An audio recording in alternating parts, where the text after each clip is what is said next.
घड़ी में सुंदर पुष्पहार एक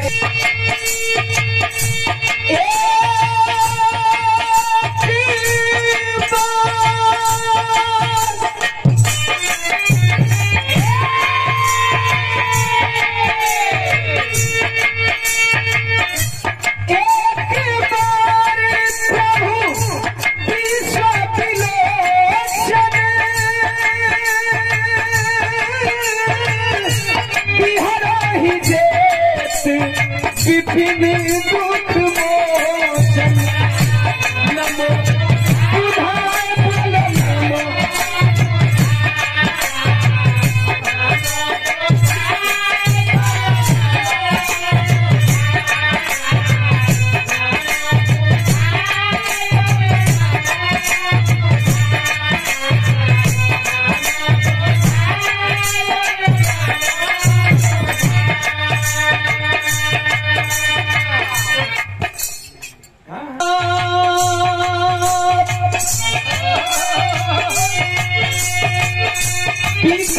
बिलाप करत तेही काला मैं परियाई भरतपुर काला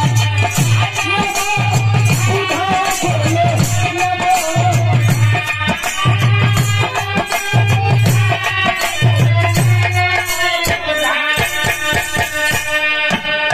एक बार प्रभु विश्व विलोचन बिहरहि देख विपिन दुख मोचन। एक बार श्रावस्ती के जेठ वन में तथागत गौतम बुद्ध जी विहार कर रहे थे।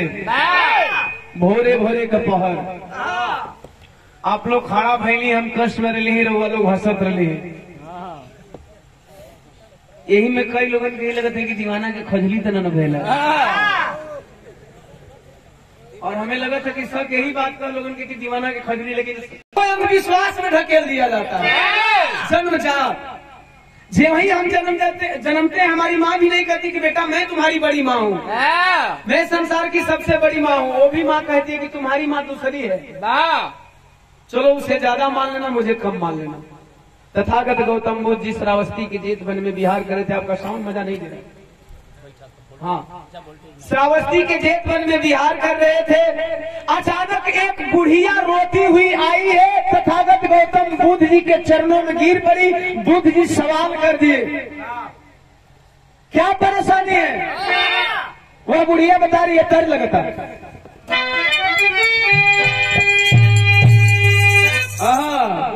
भैया 2 नंबर है, लेकिन बुढ़िया का है। अरे मरी गई हमारो कुमारी स्वामी जी। माइक्रोफोन चेंज कर सकते हैं पल भर में, जब तक से गा रहे हैं, काम में रुके। अरे मरी गई हमारो कुमारी स्वामी जी, मिली गई मातिया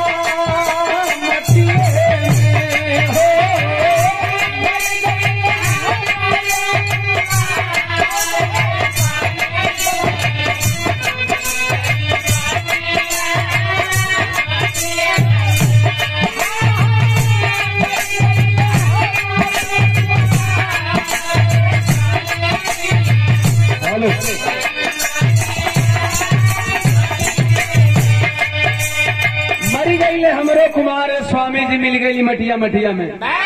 जब हर उपाय लगा लेते तो मुझे पता है कि कहे तेरा बेटा मर गया है तो दाह संस्कार करा लो ना। संसार का नियम है, आया है सो जाएगा राजा रंग फकीर। कोई विमान पर चढ़ चढ़े, कोई बने जात जंजीर। तेरा बेटा मर गया है, दाह संस्कार करा लो। हो सकता है तेरे परिवार में कोई नहीं है तो मैं मदद कर देता हूँ, मैं मदद कर देता हूँ। कलश नाई साहब दाह संस्कार करावे ना आये ही, अपना बेटवा के जियावे खातिर आई है। सुनीला दुनिया के लोग रहुआ के भगवान कहेला। आप भगवान है, कहे बुद्धि में भगवान नहीं हूँ, तुम्हारी तरह मानव हूँ, और मानव की शक्ति नहीं है कि मानव मानव को जिला सके। मरे हुए बिना मानव को मानव जिला नहीं सकता, मैं नहीं जिलाऊंगा। कलश नाई जी तो सुना, जब न जिया स्वामी, अरे हम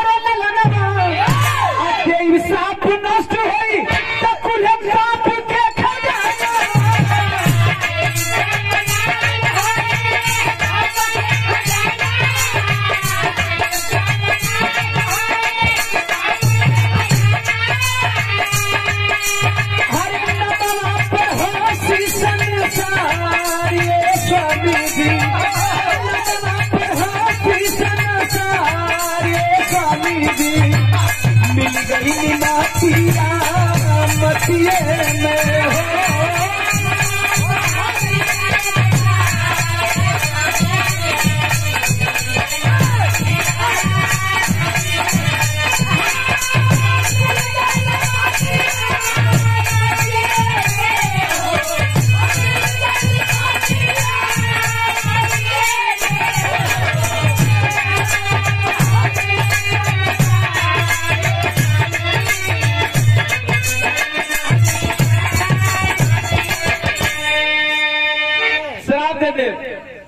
अच्छा देखा, बहुत विडम्बना है, भारत में बहुत ज्यादा लोग शराब देते हैं।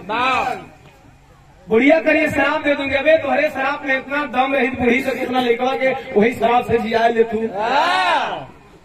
यही है भारत में, मूर्खों की कमी नहीं है। भारत के मूर्खों को पता है गणेश जी की मूर्ति दूध पी सकती है, दूध दे नहीं सकती।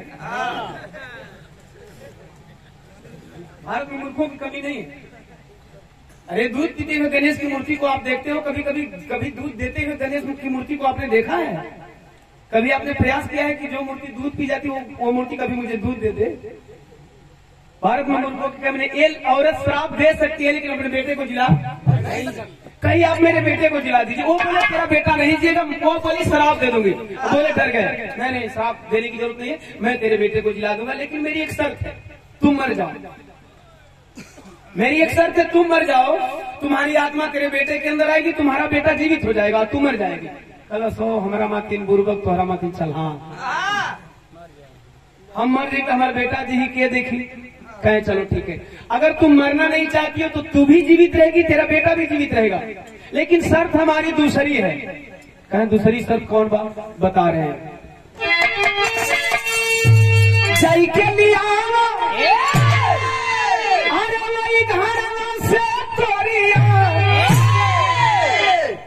जितना टाइम में वंदना गाते हैं उतने ही टाइम में निर्गुण हो जाना चाहिए। कि जय के लिया अरे वही घर से तोरिया, सरसों जानी ला सवेना तोरी, उस घर से सरसों लाओ। कलश किस घर से में, कौना घर से, किस घर से सरसों लाना है बताओ?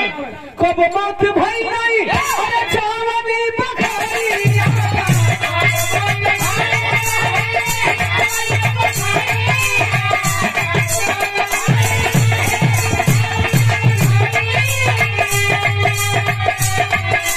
उस घर से एक मुट्ठी सरसों लाओ जिस घर में कभी मौत ना हुई हो। अगर ला दोगी तो जानती हो मैं मंत्र मारूंगा, उसी सरसों से परोर करके मैं मंत्र मारूंगा। जब मंत्र मारूंगा तो क्या होगा? अरे हाथ से लागी स्वामी जी, अरे हाथ से लागी कुमारी स्वामी जी, मिल गई मटिया मटिए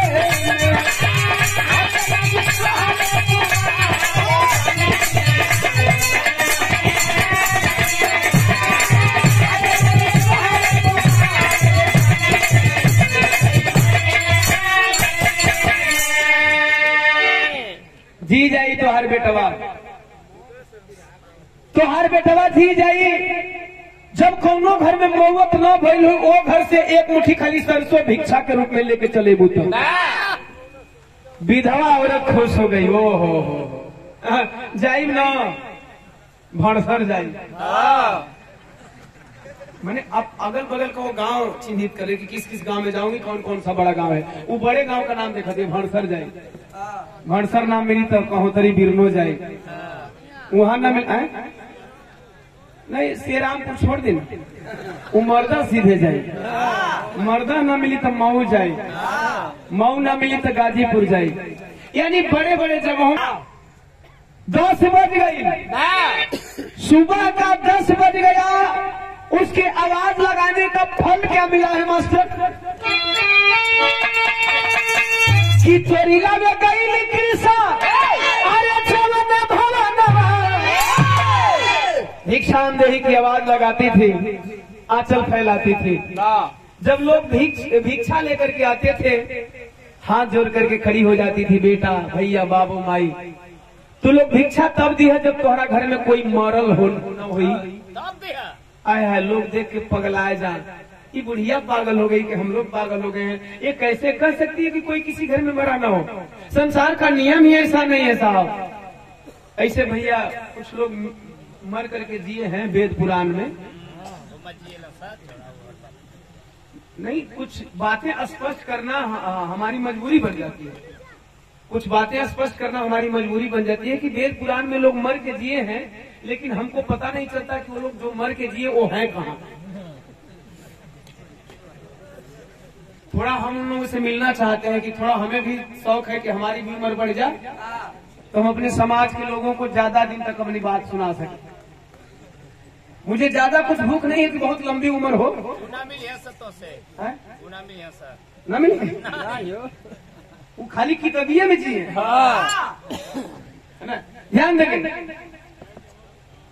ध्यान देंगे मेरे साथियों, यह बुढ़िया परेशान है, लोग परेशान है, ये पागल है, हम पागल है।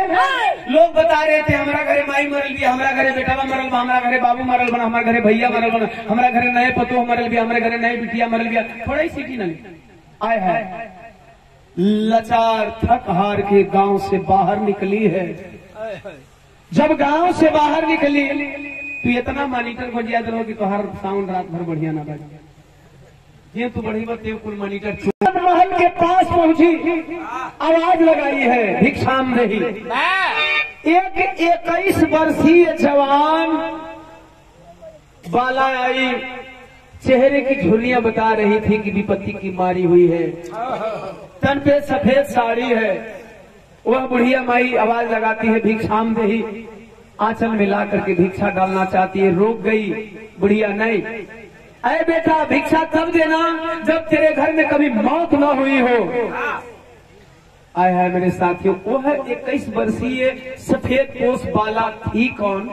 रो करके एक बात बोली, माँ तूने क्या बोला? मौत न हुई हो? बता रही है, अरे कोई के मालिक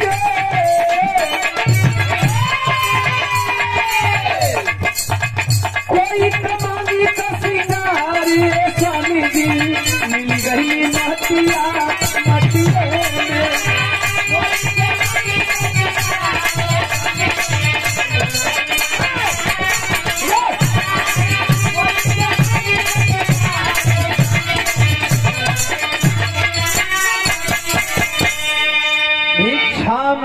भिक्षाम देही आवाज लगाई। वह 21 वर्षीय जवान बाला जिसके तन पे सफेद साड़ी थी, बेटा भिक्षा तब देना जब तेरे घर में कभी मौत ना हुई हो। अखिया भर के कसमा, क्या कहा तूने? मेरे घर में थोड़ा को कम करना, मेरे घर में कभी मौत ना हुई हो? ये उम्र देख रही हो, ये चेहरे की झुर्रियां देख रही हो? भारत की संस्कृति नहीं कहती कि कोई कुंवार बेटी सफेद साड़ी पहने। भारत की संस्कृति कहती है कि कोई विधवा ही अपने तन पे सफेद साड़ी लपेट सकती है। माँ ये मांग का सिंदूर देख, अभी गीने गीने हाथ की मेहंदी नहीं छुटी है और तुम कहती हो कि मौत ना हुई हो।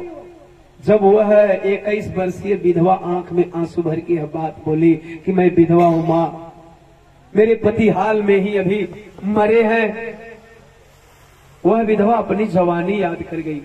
जब जवानी में एक नन्हा सा बालक छोड़ करके उसके पति इस दुनिया में नहीं रहे, उसको छोड़कर चल बसे। तो मेरे मित्रों एक बात बताना चाहता हूँ, ये गीत गाने का मेरा बहुत बड़ा औचित्य नहीं है। ये गीत गाने का मेरा बस यह औचित्य है, मैं अपने समाज के पढ़े लिखे लोगों से कहना चाहूंगा कि हमारे समाज के लोगों में अभी भी, हमारे समाज के लोगों में माइंड में अभी भी गोबर भरा हुआ है। इस गोबर को निकालने की जरूरत है। जिस तरह से इस विधवा औरत के माइंड में गोबर भरा था, वह तथागत गौतम बुद्ध की बातों को नहीं मान रही थी। तो ज्ञानी वह होता है जो अपनी बातों को साबित कर दे, मूर्ख के सामने भी, अज्ञान लोगों के सामने भी। जो भाई हमारे पढ़े लिखे होंगे, आप लोगों को पता भी होना चाहिए कि जो टीचर आप लोगों को पढ़ाने आते हैं, अगर आप लोग उनके सवालों को, उनके बताए हुए चीजों को नहीं जान पाते हैं, समझ पाते हैं, तो वह एग्जाम्पल रखते हैं, बेटा आप इस तरह नहीं समझ सकते हो ना, तो इस उदाहरण से आप समझ सकते हो। और उदाहरण का नतीजा यह होता है कि आप उस सवाल को समझ लेते हो तो उस फार्मूला पे एक नहीं 10 सवाल बना लेते हो। टीचर एक सवाल बताते हैं, आप 10 बनाते हो। तथागत गौतम बुद्ध जी ने उदाहरण प्रस्तुत किया, अगर तुम कह रहे हो कि तेरा बेटा जीवित होगा, मैं कह रहा हूं कि तेरा बेटा जीवित नहीं होगा, तो लो मेरा फार्मूला, पता करो कि तेरा बेटा जीवित होगा कि नहीं जीवित होगा।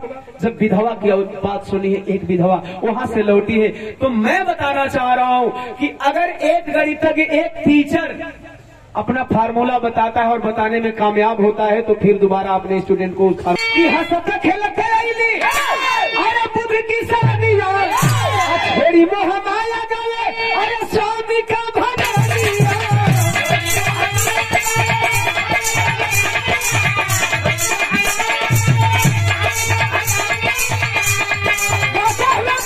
नमो बुधाय बोलो, नमो बुधाय, प्रेम से बोलो।